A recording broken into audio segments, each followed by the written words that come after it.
Je voudrais d'abord me réjouir de la tenue de cette rencontre.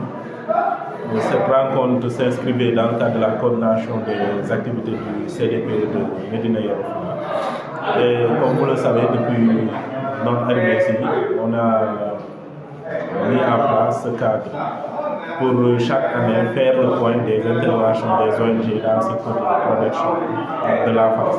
Donc le CDPE a son troisième essai et l'objectif de cette rencontre c'est de pouvoir faire le point de toutes les interventions dans le secteur de la protection et de pouvoir avoir une lecture claire, une lisibilité des interventions. Ça nous a permis un peu de voir la cartographie des interventions, mais au-delà, l'importance des interventions dans tous les secteurs d'activité. La protection de l'enfant est multisectorielle.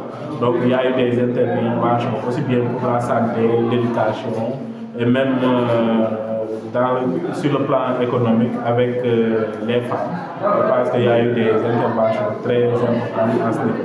Mais globalement, ce qu'on a retenu, c'est que vraiment les interventions des ONG dans le département sont très efficaces.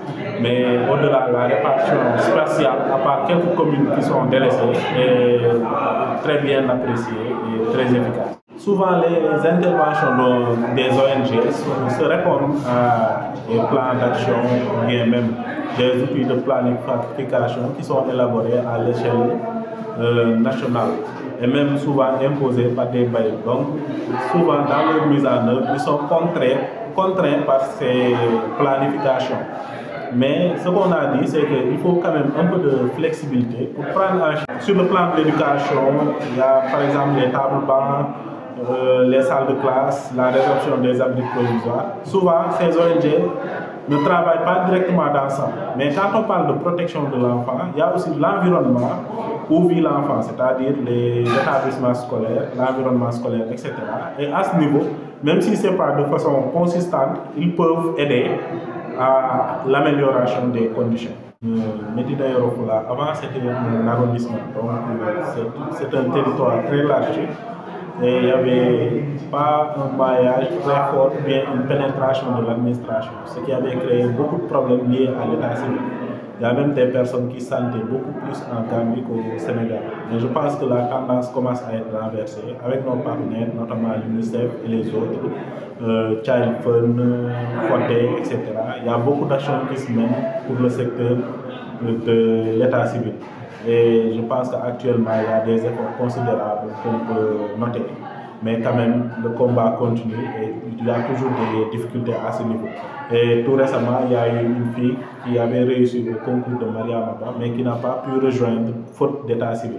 Donc pour dire que le problème se pose toujours avec acuité malgré les efforts et nous allons continuer à insister pour ces efforts. Mais à ce niveau aussi, d'autres difficultés qu'on a notées, c'est que souvent, avant même les enfants, les parents ont une difficulté, un problème d'état civil. Et je pense qu'aujourd'hui, la recommandation qu'on a faite, c'est que l'intervention ne se focalise pas bien, ne fasse pas focus uniquement sur les enfants. Il faut vraiment impliquer les parents qui ont des difficultés. Sinon, la difficulté va se répercuter au niveau des